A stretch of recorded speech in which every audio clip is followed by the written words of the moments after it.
ஏன் நாங்கள் கிளீன் ஸ்ரீலங்கா என்று நாங்கள் கூறுகின்றோம் என்று சொன்னால், இங்கு அன்கிளீன், அதாவது அசுத்தமான பல விடயங்களை சுத்தம் செய்ய வேண்டிய தேவை நமக்கு இருக்கின்றது. அந்த திட்டத்திலே தயவு செய்து இதனை குற்றமாக சொல்லுமில்லை, தமிழ் மொழியையும் உள்ளடக்குங்கள். ක්ලීන් ශ්‍රී ලංකා වෙබ්සයිට් එක දැන් අපි ගත්තනම් ඒක දෙමළ භාෂාවෙන් සහ සිංහල භාෂාවෙන් තිබෙනවා. What I got actually, I can share with you that presentation. It is the official presentation made by the government, I think. But honorable member, you mentioned here in that PowerPoint presentation, it was only English and Sinhala. So this is a very big insult for. குறிப்பாக பாராளுமன்றத்தில் இருக்கின்ற எங்களுக்கு கூட சரியான ஒரு தெளிவு இன்னும் வழங்கப்படவில்லை. මේ 4000 අඩු කරනකුවා 133 අඩු කරනකුවා. ஆனால் இது ஒட்டுமொத்தமாக இந்த அரசியலையும் நமது சுற்றுச்சூழலையும் நமது சிந்தனையினையும் போன்ற உள்ளிட்ட பல்வேறு தரப்பட்ட விடயங்களை சுத்தப்படுத்துதல் தான் இந்த கிளீன் ஸ்ரீலங்கா என்று சொல்லப்படுகின்ற இந்த வேலை திட்டம். அந்த சொற்களை பார்க்கும்போது மக்களுக்கு அது புரியுதில்லை. අනු ක්ලීන් කරලා මදුරුව ක්ලීන් කරලා මදි මේ මූල්‍ය වංචා බදු නොගැරීම ක්ලීන් කරන්න කියලා ඉවරලා. அரசின் கிளீன் ஸ்ரீலங்கா திட்டம் வரமா சாபமா என்ற அடிப்படையில் இன்றும் பாராளுமன்றத்தில் சூடு பறக்கும் விவாதங்கள் இடம்பெற்றிருந்தது. அந்த வகையில் இன்று தமிழ் முஸ்லிம் எம்பிக்கள் பலர் தங்களுடைய கருத்துக்களை முன்வைத்திருந்தார்கள். இன்றைய பாராளுமன்ற அமர்வில் முன்னாள் ஜனாதிபதி கோடபாய ராஜபக்ஷ செய்த பாவத்தை நீங்களும் செய்து விடாதீர்கள் என்று நாடாளுமன்ற உறுப்பினர் ரிசாட் பதியுதீன் அரசிடம் கேட்டுக்கொண்டார். இன்றைய அமர்வில் உரையாற்றுகையில் அவர் இதனை தெரிவித்தார். எனவே அந்த வகையிலே இந்த வேலை திட்டம் சம்பந்தமாக இன்னும் மக்கள் சரியான புரிந்துணர்வோடு இல்லை. எனவே அரசாங்கத்துக்கு ஒரு தார்மீக பொறுப்பு இருக்கிறது. இதனுடைய வேலை திட்டத்தை சரியாக மக்களுக்கு, குறிப்பாக பாராளுமன்றத்தில் இருக்கின்ற எங்களுக்கு கூட சரியான ஒரு தெளிவு இன்னும் வழங்கப்படவில்லை. எனவே இங்கு பேசிய பேச்சுக்களில் கூட கிளீன் ஸ்ரீலங்காவை விட வேறு ஒருவரை ஒருவர் திட்டுகின்ற, ஒருவரை ஒருவர் பழி தீர்க்கின்ற பழைய கால சம்பவங்களை சொல்லுகின்ற விஷயங்களிலே தான் நேரம் அதிகமாக செலவழிக்கப்படுவதை பார்த்து கொண்டிருக்கிறோம். எனவே கடந்த காலங்களிலே இருந்த பாராளுமன்ற உறுப்பினர்களும் அரசாங்கமும் சரியில்லை என்பதனால்தான் உங்களை போன்றவர்களை சகோதரர் ஜனாதிபதி மாண்புமிகு அனுர குமார திசாநாயக்க தலைமையிலான இந்த அரசாங்கத்தை அதிகபட்ச ஆதரவோடு இந்த நாட்டு மக்கள் அனுப்பியிருக்கிறார்கள். எனவே நீங்களும் கடந்த காலங்களிலே ஆளுங்கட்சியினர் செயல்பட்டதை போல் அல்லாமல் ஒரு மன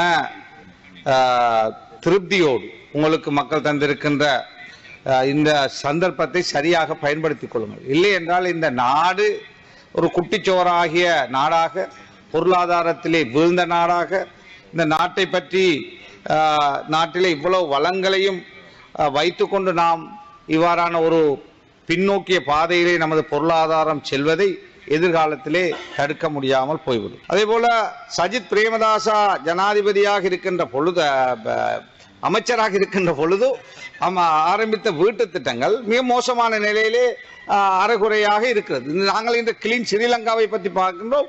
கிளீன் வீடு, அதாவது அந்த வீடுகளை வந்து பார்த்தால் தெரியும். மன்னாரிலே, வவுனியாலே, முல்லைத்தீவிலே டிசிபி மீட்டிங்களுக்கு போனால் அந்த மக்கள் வந்து அதைத்தான் கேட்கிறார்கள். தயவு செய்து கோட்டாபே செய்த அந்த பாவத்தை நீங்கள் செய்யாதீர்கள். தயவு செய்து அதை எஸ்டிமேட் பண்ணி மிகுதி பணங்களை வழங்கி அந்த வீடுகளை முடித்துக் கொடுங்கள். இதேவேளை கிளீன் ஸ்ரீலங்கா மூலம் இந்த அரசு கிளீன் செய்ய வேண்டிய பல விடயங்கள் இருக்கின்றன. முதலில் அரசு பொய் சொல்வதை கிளீன் செய்ய வேண்டும் என்று பாராளுமன்ற உறுப்பினர் செம்மரிக்கார் தெரிவித்திருந்தார். அக்டோபர், நவம்பர், டிசம்பர் ஆகிய 3 மாதங்களில் மாத்திரம் பருமட்டாக ரூ.700 வரி செலுத்துவது தவற விடப்பட்டிருக்கின்றது. ஜனாதிபதி ஆட்சிக்கு வந்த பின்னர் கிளீன் செய்யும் போது இதனையும் கிளீன் செய்ய வேண்டும். வீதியில் உள்ள கழிவுகளை சுத்தம் செய்து நுழம்புகளையும் கிளீன் செய்வது மாத்திரம் போதாது, நிதி மோசடி இடம்பெறுவதை நாம் கிளீன் செய்ய வேண்டும். அதே போன்றுதான் இதனை கிளீன் செய்யும் போது பொய் செல்வதையும் நாம் கிளீன் பண்ண வேண்டும். ஜனாதிபதி தேர்தலுக்கு முன்னர் கூறினார்கள் மின் கட்டணம் 9,000 முதல் 6,000 குறைக்கப்படும் என்று. கல்கமுவிலும் கூறினார்கள் 6,000 ரூபாய் முதல் 4,000 ரூபாய் குறைப்பதாக கூறினார்கள். சற்று பொறுங்கள், 33% குறைப்பதாக கூறினார்கள். கடந்த வாரம் கூறினார்கள் இல்லை 37% அதிகரிக்க வேண்டி ஏற்படும் என்று கூறினார்கள். அவ்வாறு செய்ய முடியாது. 139 பில்லியன் லாபம் கிடைக்கும் போது அதிகரிக்க வேண்டும் என்று கூறினார்கள். ஆனாலும் மக்களின் மற்றும் எதிர்கட்சியினரின் அந்த அழுத்தம் காரணமாக, மக்கள் பயன்பாடு சேவைகள் ஆணைக்குழு மக்களின் அழுத்தம் காரணமாக 20% குறைந்திருக்கின்றது. அது உண்மையில் போதாது, ஆனாலும் பரவாயில்லை, 20% குறைந்திருக்கின்றது. எமக்கு ஞாபகம் இருக்கு. அடுத்து கிளீன் ஸ்ரீலங்கா வேலைத்திட்டம் தொடர்பில் அரசியலில் உள்ள துறைகளையும் சுத்தப்படுத்துவோம் என்று நாடாளுமன்ற உறுப்பினர் அருண் கேமச்சந்திர தெரிவித்திருந்தார். ஒரு தீர்மானகரமான காலப்பகுதியில் நாங்கள் இருக்கின்றோம். குறிப்பாக கிளீன் ஸ்ரீலங்கா வேலை திட்டம் தொடர்பான விவாதம் இப்பொழுது இங்கு இடம்பெற்றுக் கொண்டிருக்கின்றது. இந்த விவாதத்தை பொறுத்தவரையிலே நாங்கள் நம்புகின்றோம் இது ஒரு முக்கியமான விவாதம். ஆனால் இங்குள்ள சில விடயங்களை நாங்கள் பார்க்கும் பொழுது இந்த விவாதம் தொடர்பான எந்த விதமான ஒரு அறிவும் இல்லாமல் சிலர் விமர்சனத்தை மாத்திரம் மையப்படுத்தி கொண்டு விவாதத்தினை மேற்கொள்வதனை நாங்கள் ஒருபோதும் ஏற்றுக்கொள்ள முடியாது. நாடு என்ற ரீதியிலே நாங்கள் பல்வேறு தரப்பட்ட துன்பங்கள் துயரங்களுக்கு நாங்கள் முகம் கொடுத்து கொண்டிருந்தோம். குறிப்பாக ஒரு பாரிய பொருளாதார நெருக்கடி இந்த நாட்டில் இடம்பெற்றது. நாங்கள் தற்பொழுது அதிலிருந்து கட்டமாக நாங்கள் வெளியேறிக் கொண்டிருக்கின்றோம். சமூக நெருக்கடியில் இருந்தும் நாங்கள் கட்டமாக நாங்கள் வெளியேறிக் கொண்டிருக்கின்றோம். அரசியல் நெருக்கடியை பொறுத்தவரையிலே கடந்த 2 தேர்தல்கள் மூலமாகவும் இந்த அரசியல் நெருக்கடி முற்றுமுழுதாக முடிவுக்கு கொண்டு வரப்பட்டிருக்கின்றது. இந்த நாட்டில் மக்கள் ஆணைக்கு ஒத்துப்போகக்கூடிய ஒரு அரசாங்கம் தற்பொழுது பதவியில் இருக்கின்றது. ஆகவே இந்த வேளையிலே எங்களை பொறுத்தவரையிலே நாங்கள் இந்த கிளீன் ஸ்ரீலங்கா வேலை திட்டம் மூலமாக இந்த நாட்டினை மிகவும் வேகமாக நாங்கள் முன்னோக்கி எடுத்துச் செல்ல நாங்கள் விரும்புகின்றோம். ஏன் நாங்கள் கிளீன் ஸ்ரீலங்கா என்று நாங்கள் கூறுகின்றோம் என்று சொன்னால் இங்கு அன்கிளீன், அதாவது அசுத்தமான பல விடயங்களை சுத்தம் செய்ய வேண்டிய தேவை நமக்கு இருக்கின்றது. இது வெறுமனே வீதிகளையும் வடிகான்களையும் மாத்திரம் சுத்தம் செய்யும் விடயம் அல்ல. ஆனால் இது ஒட்டுமொத்தமாக இந்த அரசியலையும் நமது சுற்றுச்சூழலையும் நமது சிந்தனையினையும் போன்ற உள்ளிட்ட பல்வேறு தரப்பட்ட விடயங்களை சுத்தப்படுத்துதல் இந்த கிளீன் ஸ்ரீலங்கா என்று சொல்லப்படுகின்ற இந்த வேலை திட்டம் நமது சிந்தனையிலிருந்து நமது சூழலிலிருந்து நமது அரசியலிலிருந்து இந்த ஒட்டுமொத்த பரிணாமம் மூலமாகத்தான் இந்த கிளீன் ஸ்ரீலங்கா வேலை திட்டத்தின் இந்த வெற்றி நிச்சயமாக எட்டப்படும் என்பதில் எந்த விதமான ஐயமும் இல்லை. ஆனால் ஒரு விடயத்தை நீங்கள் ஏற்றுக்கொள்ளுங்கள். கடந்த 76 வருடங்கள் சீரழிக்கப்பட்ட ஒரு அரசாங்கத்தினைத்தான் ஒரு நாட்டினைத்தான் நாங்கள் தற்பொழுது பதவியேற்றிருக்கின்றோம், நாங்கள் பொறுப்பேற்றிருக்கின்றோம். இது ஒரு இலகுவான விடயம் அல்ல. இது ஒரு சுவிட்ச் ஒன்றினை ஆஃப் பண்ணியதன் பின்னர் ஒரு ஏற்படும் ஒட்டுமொத்தமான வெளிச்சமோ இருட்டு போன்ற விடயம் அல்ல. இது ஒரு நீண்ட பயணம். இந்த பயணத்தினை நாங்கள் ஆரம்பித்திருக்கின்றோம். ஒட்டுமொத்தமாக நாங்கள் பார்த்தோம் என்று சொன்னால் அந்த மாற்றத்தினை எங்களில் இருந்து நாங்கள் உணர்த்தி வருகின்றோம். இதுவரை காலமும் செய்யப்பட்ட அமைச்சரவை செலவுகளாக இருக்கலாம், ஏனைய விடயங்களாக இருக்கலாம், தற்பொழுது மாற்றம் அடைந்திருக்கின்றது, பல மடங்குகள் குறைந்திருக்கின்றது. ஆகவே ஒரு புதிய அரசியல் கலாச்சாரம் இந்த நாட்டில் அறிமுகப்படுத்தப்பட்டிருக்கின்றது. மேலும் எனக்கு வழங்கப்பட்டிருக்கின்ற பொறுப்பை எடுத்து பார்த்தால் குறிப்பாக வெளிநாட்டு வெளிவிவகார அமைச்சு, அது போன்று வெளிநாட்டு வேலை வாய்ப்பு என்ற இந்த அமைச்சுகளை நாங்கள் எடுத்து பார்த்தோம் என்று சொன்னால் மிகவும் முக்கியமான 2 பொறுப்புகள். இதில் நான் பிரதி அமைச்சராக நான் கடமை வகிக்கின்றேன். இந்த வேளையிலே நாங்கள் பல்வேறு தரப்பட்ட குறைபாடுகளை நாங்கள் கடந்த காலங்களில் இடம்பெற்ற குறைபாடுகளை எங்களால் காணக்கூடியதாக இருந்தது. பல்வேறு தரப்பட்ட இடங்களில் கடந்த காலங்களில் பல்வேறு தரப்பட்ட அரசியல் ரீதியான அந்த பதவி வளங்கள் மூலமாக நாட்டின் முன்னேற்றகரமான பயணம் தடைப்பட்டது. நமக்கு சில இடங்களில் துக்கமாக இருக்கும். ஏனைய நாடுகளில் இருந்து எம்மை சந்திக்க வரும் அந்த தூதுவர்களுடன் நாங்கள் பேசும் பொழுது எமது நாட்டின் தூதுவர்கள் கூட குறிப்பாக நாங்கள் பார்த்தோம் என்று சொன்னால் விசேடமாக எமது நாட்டை பிரதிநிதித்துவப்படுத்தும் இந்த தூதுவர்களை பொறுத்தவரையில் குறிப்பாக நாங்கள் அதில் கோடிட்டு காட்ட வேண்டிய விடயம், அரசியல் ரீதியாக நியமிக்கப்பட்டவர்கள் எந்த விதமான பேச்சுவார்த்தைகளில் ஈடுபட்டிருப்பார்கள் என்ற விடயம் தொடர்பாக எங்களால் நினைத்து பார்க்க கூட முடியாது. ஆகவே இவ்வாறு சீரழிக்கப்பட்ட துறையாக இருந்தது. மேலும் வெளிநாட்டு வேலைவாய்ப்பு துறையை நாங்கள் பார்த்தோம் என்று சொன்னால் பல்வேறு தரப்பட்ட ஊழல் மோசடி போன்ற குற்றச்சாட்டுகளுக்கு உள்ளடக்கப்பட்ட ஒரு அமைச்சகத்தான் அது காணப்பட்டது. ஆகவே இதிலிருந்து படிப்படியாக நாங்கள் மூறி வருகின்றோம். குறிப்பாக பல்வேறு தரப்பட்ட மாற்றங்களை நாங்கள் ஏற்படுத்தி வருகின்றோம்.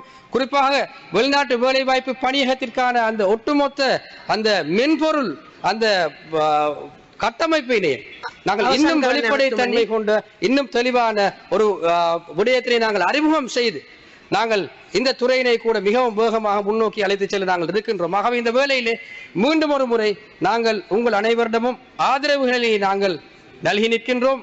ஆனால் உங்களால் ஆதரவளிக்க முடியாத பட்சத்தில் தயவு செய்து எங்களுக்கு இடைஞ்சலாக இருக்க வேண்டாம் என்று நாங்கள் கூறிக்கொள்கிறோம்.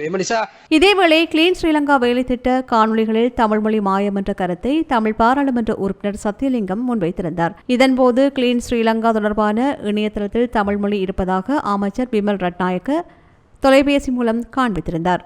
இதற்கிடையில் நடத்தை மாற்றத்திலிருந்து கிளீன் ஸ்ரீலங்கா திட்டத்தை நடைமுறைப்படுத்துங்கள், அந்த மாற்றம் பாராளுமன்றத்திலிருந்து கொண்டுவரப்பட வேண்டும் என்றும் பாராளுமன்ற உறுப்பினர் சத்தியலிங்கம் தெரிவித்திருந்தமை குறிப்பிடத்தக்கது.